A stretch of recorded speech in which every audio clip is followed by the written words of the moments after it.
c'est un peu comme se balader avec un manche à balai au bout de la main. Donc, en soi, ça ne me servait pas à grand-chose. Le regard des autres, je m'en fichais un peu, donc il n'y avait pas de problème de ce côté.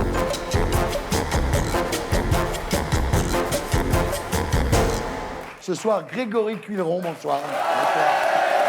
Alors, Grégory, vous êtes devenu célèbre depuis votre participation à Un dîner presque parfait et à Top Chef sur M6. 3 choses ont marqué les gens: votre énergie, votre talent et votre bras gauche. Vous nous raconterez votre histoire à 20h.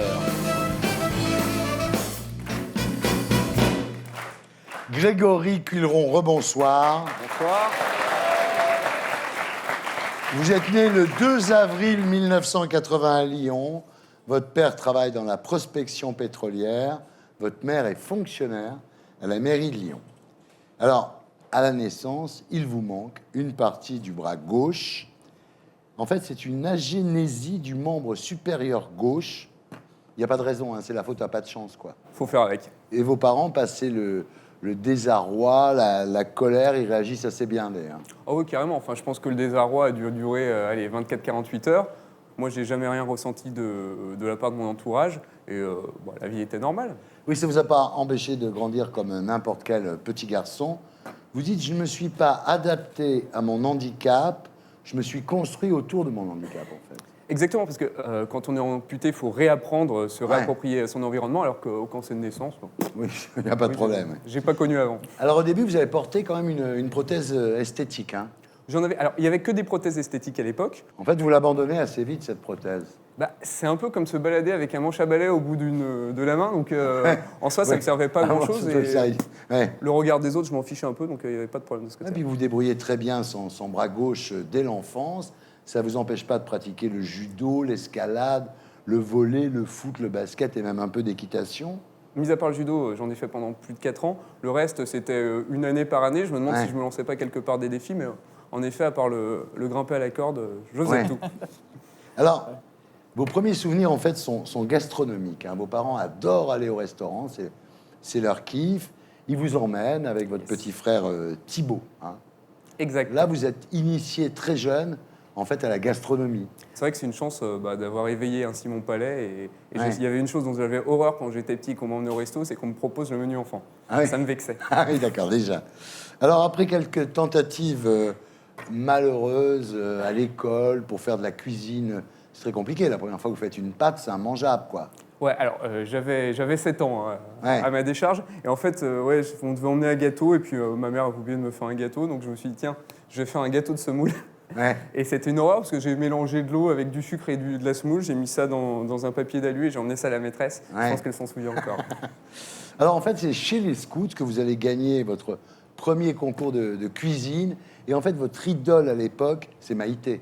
Ah oui, je pense que c'est encore mon idole. J'adorerais la rencontrer. J'ai eu la chance d'aller la voir dans les C'est la Landes, cuisine des mousquetaires. Exactement. Je rentrais de l'école à 11h30, je mangeais chez mes grands-parents, j'allumais la télé, je regardais ça et c'est votre truc. Après je dévorais. Ouais. Alors à 15 ans, vous faites votre premier stage en entreprise dans un restaurant gastronomique à Lyon. Et là, vous prenez conscience en fait que la bonne bouffe, c'est votre passion, quoi. J'avais vraiment envie de voir l'envers du décor et c'est vrai que ça m'a vraiment appris la rigueur en cuisine et puis surtout le panel de goûts et de textures qui s'offrait à nous pour créer des choses. Ouais. Alors, votre bras un peu trop court, disons, ne vous pose aucun problème, mais au collège, les choses se compliquent un peu. Tout le monde vous pointe un peu du doigt en disant il n'a pas de bras, quoi. Ouais, alors c'était pas la chasse aux sorcières non plus, mais je veux dire, j'ai eu plus de potes qui étaient derrière moi que d'abrutis contre moi, exactement. Alors, à l'école, vous n'êtes pas un gros bosseur. Ouais, exactement, une seule main, mais un gros poil dedans. Et vous décrochez quand même votre bac S du premier coup. Ouais. Oui, c'est-à-dire je bossais pas énormément, mais je travaillais un minimum quand même. J'étais pas non plus un glandu. Et après le bac, vous souhaitez vous orienter vers la médecine, et vous dites je vais essayer la médecine militaire. Mais l'armée vous ferme la porte au nez, alors que finalement, vous ne vouliez pas être neurochirurgien, vous vouliez juste être un bon médecin généraliste, ce qui peut se faire avec une seule main. Et ça m'a un peu vexé de ne pas avoir le droit de passer le concours et d'être OK à la visite médicale. Et c'est vrai que j'ai un grand-père qui était grand invalide de guerre, et je leur ai dit, vous êtes plus fort pour créer du handicap que pour accepter ceux qui le sont. Très bon. Alors, la frustration de ce refus de l'armée dure en fait 24 heures. Vous inscrivez à la fac de droit et à un moment, vous bifurquez vers un BTS d'action commerciale qui se termine par un stage de 6 mois au Texas. Et là, vous tombez dans une famille de rêve, des gens qui adorent bouffer, qui vous donnent les moyens d'acheter ce que vous voulez et de leur faire ce que vous voulez. Et je me suis retrouvé à passer la moitié de mon temps à leur faire la cuisine. Et j'avais de la chance parce que voilà, j'étais chez des gens qui m'ont fait boire du mouton Rothschild alors que j'étais à 8000 km du domaine. Enfin, c'était des assez gens extraordinaire. Sympas. Ah ouais, carrément. Et vous réalisez à ce moment-là, c'est très important, que quand vous cuisinez, vous ne voyez pas passer le temps, ce qui est le vrai signe de la passion. Ouais, en effet, je pense que c'est... moi, je suis quelqu'un d'un peu nerveux, d'un peu impatient, et c'est une des rares activités où je me sens vraiment super cool et je sais ce que j'ai à faire, tout simplement. Alors, à votre retour en France, vous contactez quelques restaurants lyonnais, mais votre handicap leur pose problème. Et là, vous avez une idée, quoi. Vous allez voir un pote... Je suis retort. Hein. Voilà, un pote qui a un restaurant et qui est lui-même handicapé. Voilà, alors je vais le citer parce que lui, il m'a vraiment tendu la main, c'est le cas de le dire, parce qu'il a un plexus brachial, donc un bras à la Jamel Debbouze, moi j'explique ça comme ça. Et il s'appelle Jean-Christophe Ansanès, son restaurant c'est Auberge de Lille, et je l'appelle pour avoir un stage, il me dit espèce d'enfoiré, tu sais très bien que je peux pas te dire. Donc il m'a pris. C'est bien. Alors, à partir de là, vous bossez en cuisine, c'est parfait, ça se passe très bien. Mais le problème, c'est que vous voyez plus personne, vous n'avez plus de vie sociale, vous êtes enfermé dans cette cuisine, évidemment. Et là, vous répondez favorablement à un casting d'émissions de télévision. À l'époque, personne ne sait de quoi il s'agit. Ça s'appelle Un dîner presque parfait. C'est pour M6. Et vous faites le concours local, d'abord. Ouais, on me propose ça, je me dis, bah alors, c'est bonnard, ça me permet de découvrir l'envers du décor de la télévision et surtout de mesurer à d'autres cuisiniers amateurs. Donc c'était à l'échelle vraiment locale, c'était sur Lyon. Et ensuite, vous ferez le concours national en 2009.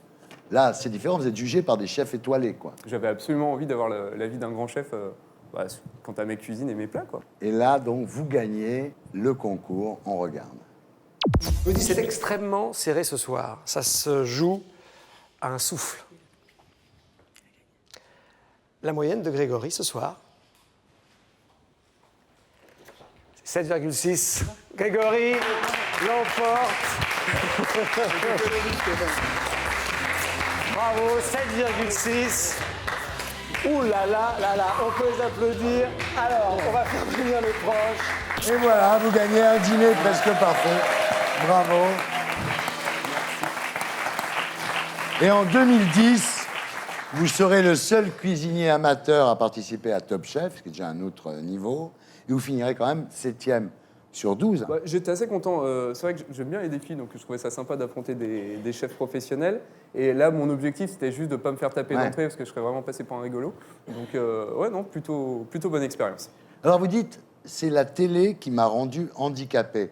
En effet, vous aviez vécu toute votre vie en pensant que le mot handicap ne vous concernait pas. Mais quand vous passez à la télé, vous commencez à recevoir des tonnes de lettres, à commencer par celles de parents qui sont dans un désarroi profond, puisqu'ils ont des enfants handicapés. Donc vous commencez à vous sentir comme un handicapé seulement après votre succès à la télé. Pour moi, le handicap, c'est un gros mot, ce qui est complètement débile a posteriori, mais enfin, on pense comme on peut. Et c'est vrai que ces témoignages de familles d'enfants handicapés qui me disaient, non méchamment d'ailleurs, on est content de voir que vous ayez fait des choses comme ça parce qu'on pensait que notre enfant était incapable de faire quoi que ce soit dans sa vie. Je me dis, quand l'environnement familial est comme ça, il y a des choses à faire et c'est pas facile. J'ai eu de la chance, quoi. Ouais. Alors là, vous devenez une espèce de symbole. Vous devenez ambassadeur de l'AGFIP, donc après Jamel Debbouze. Exactement. Et vous représentez un petit peu, vous êtes un symbole du handicap. Alors, symbole, c'est un grand mot, mais on va dire un porte-drapeau. Et le but, c'est de faciliter l'accès à l'emploi des personnes en situation de handicap et le maintien dans l'emploi des personnes qui, avec le temps, deviennent handicapées. Voilà. Et ça vous prend du temps. Ça me prend du temps, mais c'est vraiment à bon escient. Mais je suis vous êtes très un content. très bon ambassadeur. Ah, c'est gentil.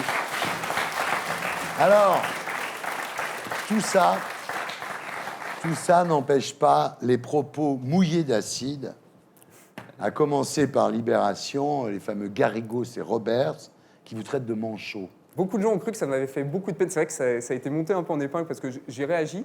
En fait, c'est un article que je n'avais pas vu, qui concernait Top Chef, et à un moment, on évoque le candidat manchot de 2010.